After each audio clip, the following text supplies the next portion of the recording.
day 100 of 100 days making comics. I have a ton of notes to go over, so bear with me. These 100 days of making comics is where I take at least 30 minutes out of every day to work on my independent comic. I never forgot about a drifter who wants to accomplish one last goal before he can pass along happily. And the whole run is going to span 13 issues.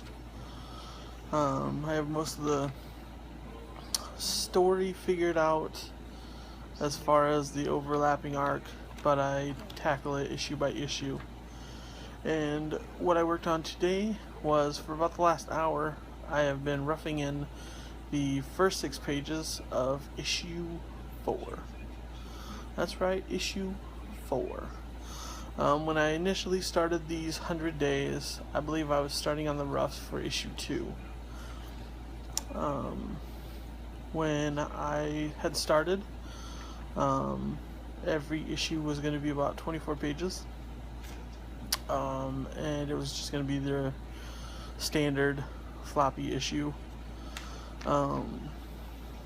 But when I also started, I was in the midst of my first Kickstarter for this whole project to fund the first issue, and because that one did so well, it was probably a week or 2 later where I extended the pages that were going to be in it from 24 to 48, and how I fill those other pages is the first 6 of the next issue for preview, and then I put sketchbook pages in, kind of telling how the story came to be, and then I'll throw in a few prints and thank you pages, so that fills out the 48 pages plus cover. So and the reason I went to 48 pages is because that's the minimum you can have, or that's the minimum you need to have a perfectly bound book, which happens to look gorgeous, so I don't think I can go back at this point, but I love the look of them. Sorry, I'm just a little bit quiet. If you noticed, I'm at my brother's watching my nephews again, which is wild, just because I get a little time on my own to think right now, because they're napping. But man, these 100 days have been pretty wild. They've spanned 2 Kickstarters, 1 convention. I've made 2 actual issues. I've met many artists. I've seen many projects. I've backed a bunch of Kickstarter projects to help myself become a better artist, not only from the art side of it, but the business aspect too, like seeing how other people approach their projects and how they follow through afterwards. One of the biggest lessons I could say that I learned on these whole 100 days is to take notes. Keep track of where you are, what you've been doing, how long it takes you to do this and that, and tracking your progress like that. I think when others see that, they can appreciate the time you gave these projects a lot more than they would normally, and that has been pretty significant. So let's just go through the 100 days. I watched the first 5 or so. I think they're a couple minutes each one, so it took about 10 minutes to burn through them. And boy, those first 20 were pretty rough. I don't think I'm going to be able to record with my 4S ever again, just because the quality is so bad. So I'll probably stick to recording with my 6 Plus, which is alright. It's working out well. But man, those first ones. So these 100 days started on April 9th, and I was working on roughs for issue 2. it was at that point I didn't know I was going to be putting those preview pages on, and the Kickstarter hit such a goal that I decided to put the first 6 pages on, that's how that started. The whole thing became bigger and better just because of that first Kickstarter doing so well. I was able to get a little extra cash so I could try out some ideas here and there and really make the best book I could right out of the gate. And in fact, these roughs that I was working on way back then, when I had finished doing the roughs, probably about 2 weeks later, that was the last time that I had shared the story with my friends that I shared it with the other day, until the other day. I'd shared the books with them, like the proofs when they came in for the first one, and then obviously when they got their first issue. But beyond that, they didn't know where the story was going and how it was shaping up. Especially with 2.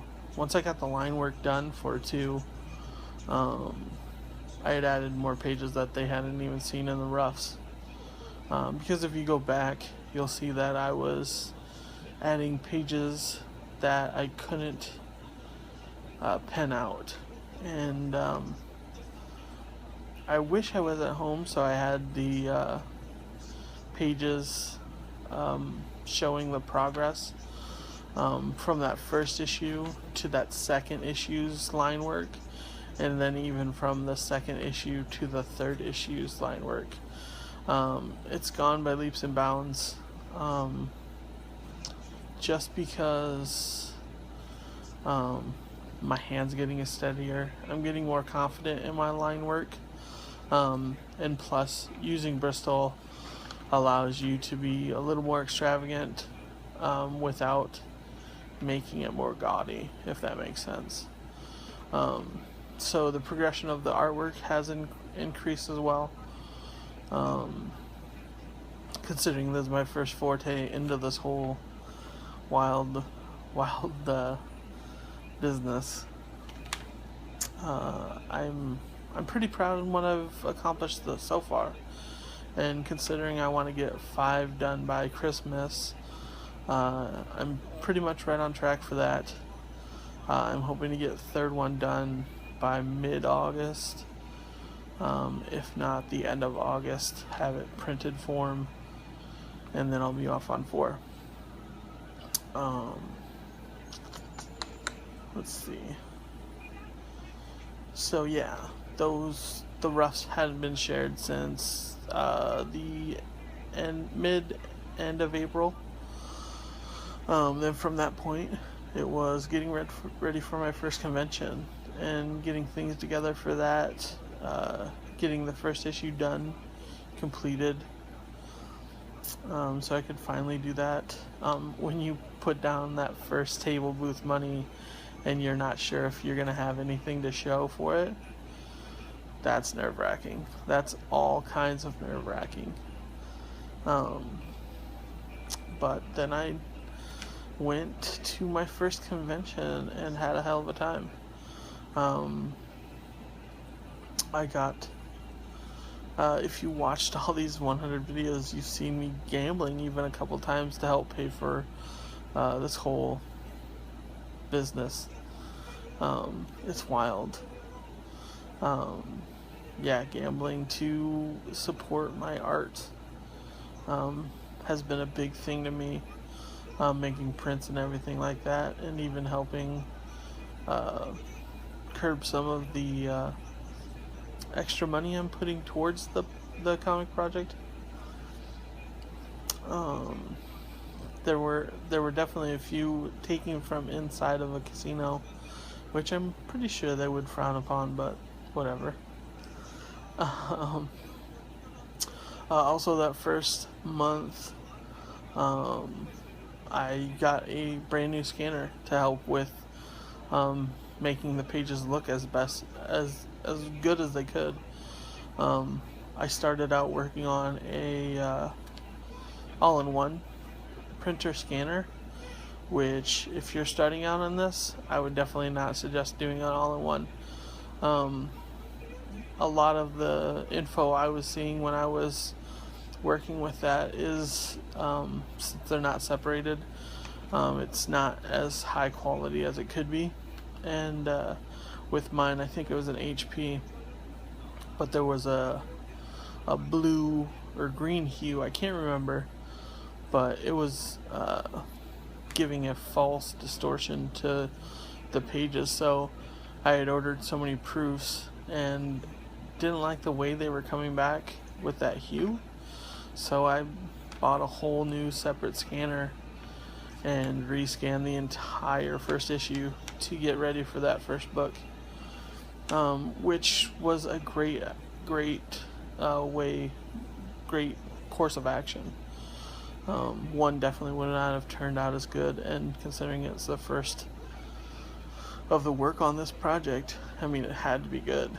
So I got that new scanner, and then I did an art show for my sister's, works with kindergarteners, preschool kids, and they invited me to be part of their little art show and inspiring young kids, and that was a blast.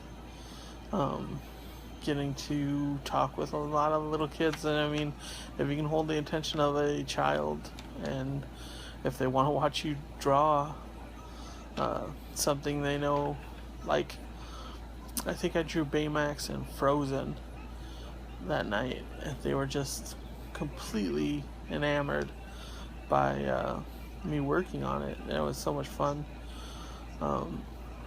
So then after that, I think I got line art done for issue 2, done on about May 8th. So it would have been about a month into this, around day 30 or so. And then after that, I enrolled in art classes again. Well, not again, I enrolled in classes again. First time in art classes, per se. It is for the Oatly Academy. I suggest checking it out if you get a chance. It's oatlyacademy.com, and the courses I'm taking is Oatly Academy Live. It's turning out, it's helping with my story writing aspect of things, and there's just so much information. Basically how to grow an audience, how to find your audience, and how to capitalize on things like that. I'm looking into taking classes on the SVS learning site, which are classes done by Jake Parker. He's also a bigger artist in comics right now. I think he's working on Rocket Raccoon right now, but he has done a lot of sketchbooks of his own, and he started Inktober last year, or not last year, but the year before, and I participated last year, and that's kind of which kicked off this whole thing, is because earlier this year, I can't remember, he put out a video and he was like, if you want to do a project, just do it. Getting something done is better than talking about getting something done, because people won't take you serious until you start taking yourself serious. And that's probably about the time I started watching Will Terrell's art videos, and he got me turned on to Kevin Cross's and his 100 days, and I burned through those first 100 days so fast, because he was halfway through his second run, and I was just so inspired by these 3 huge artists that it made me pick up my pen and start. And it may not be the best, but it is, I'm biased, but it's pretty good. So thanks to those guys. I'll put their links in the description down below too, along with a lot of the people doing hundreds. I think I'm missing a couple of them, but hopefully I'll edit this tomorrow and put those people that I'm missing. And yeah, the whole thing started because while I was watching Kevin Cross's 100 Days, he linked to the Tumblr page, which was the hundreds, and there were people on this list of that had completed their 100 days, and I wanted to be one of those people. I wanted to be on the list of people that could say that they worked on their project, their personal project, for 100 days straight. And this is day 100, and I've done it. I'm on that list. I'm stoked to be on that list. There's a lot of great people on that list. Peter Palmiotti. Well, sorry about that. A few others. I mean, all great people. Gazbot, he's been hugely influential, just because he's so active with a lot of the people in their videos. I know he's commented on quite a few of mine, and I think that's a big thing, that if you are doing these 100 days, to just get out there and communicate with the other people doing the hundreds, like the people making the videos and whatnot. So it's a big part of it, opening yourself up, and I guess opening yourself up to the idea of being part of this community, which is so great. Even these last 3 weeks, people have been so awesome. I mean, there's been some shit going on in a few of our lives, and I mean, everybody's just like, keep going forward. I mean, it's the only logical way to keep going, so why not stick with it? So I was done with line art for issue 2 on May 8th. And when I got done with that, we went down to Iowa City, and that was the first time I was away from all my art supplies, so it was the first time that I had to work outside of my normal habits, and I just took a notebook with me, and that's when I roughed in the first 6 pages for issue 3. So another huge lesson would be to take a notebook with you wherever you go. Little details you might not be able to remember when you make it back to your notebooks and whatnot, so have a notebook handy. And those roughs were transferred onto Bristol that I started using for issue 3. The Bristol has been a huge impact.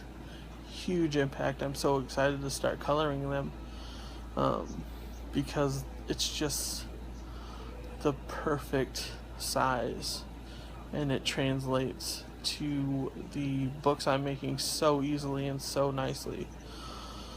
So once I started those Bristol pages, I got the ink done on them just in time for when I left for Comic-Con. Issue 1 arrived about a week before Comic-Con, so I finally had something to take with me, and Comic-Con was a huge project. Along with that, I was kicking off my second Kickstarter to fund the second issue. So that was just a wild time. Comic-Con was such a learning experience. Huge shout out to Scott Zirkland. He does a lot of videos helping with things, tips for conventions and whatnot. And along with Gazbot's showing off his setup and a lot of things that he does when he's getting ready for his little shows and whatnot. So huge ups to both of them. Immensely people in this community, and help me have a great first experience. I'm so excited to do my next con, mainly because of those two. My first day out was a little rough, just because I had this elaborate setup that ended up hindering me a lot more than helping me. So that night I reviewed everything I was doing and redid it for that next morning and was off to the races after that. That Saturday I learned how to pitch my book to people and that Sunday had a decent day. I don't think anybody did really well in sales, but I probably made half of it Sunday and half of it Saturday, which was a huge. I made my booth back, and like that was more than I was expecting. I was just expecting a learning experience from it all. Big thanks to Wizard World community too. The people working the shows were awesome and very helpful. I think I had to ask them a couple times for this and that, but I mean, they were immensely helpful for everything I needed. So after that, I got to working on issue 3 and putting the finishing touches on issue 2. The Kickstarter was successful, so a lot of it was doing the issue 3 while finishing up the last pages for issue 2. This ability to adapt and change strategies to engage with people was immense for Comic-Con, but it also helped with being able to multitask during different stages. So then I got this last month. I think one of those weeks solid was working on the roughs on Bristol, roughing them all out, and then I think last week was all inking, and I did 2 to 3 pages a day, getting them all done. Books ordered, they arrived the other day for issue 2, and now we're off to the races with that. Hey buds. Hi. Hang on a sec. What's that? Alright, where was I? So yeah, while I was getting the 3rd book inked last week, I was also had finished up my 2nd issue and had ordered it and was waiting on those to show up. Once I got the 3rd issue inked, I took it to my friends earlier this week and had them caught up on the story and where that's all heading to. So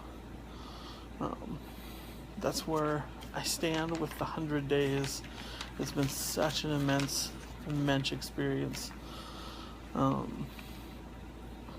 Things coming up is going to be showed. I'm going to talk about that tomorrow. A few more tips, mainly like newsletter type things, things that can help out during these 100 days. I learned my dad has cancer, so the next few months are going to be a little rougher than I had imagined, but with a no doubt, I'm learning this ability to stay positive. And when I say that, I think of Bob Ross and how he's affectionately positive, and everybody knows him because of it.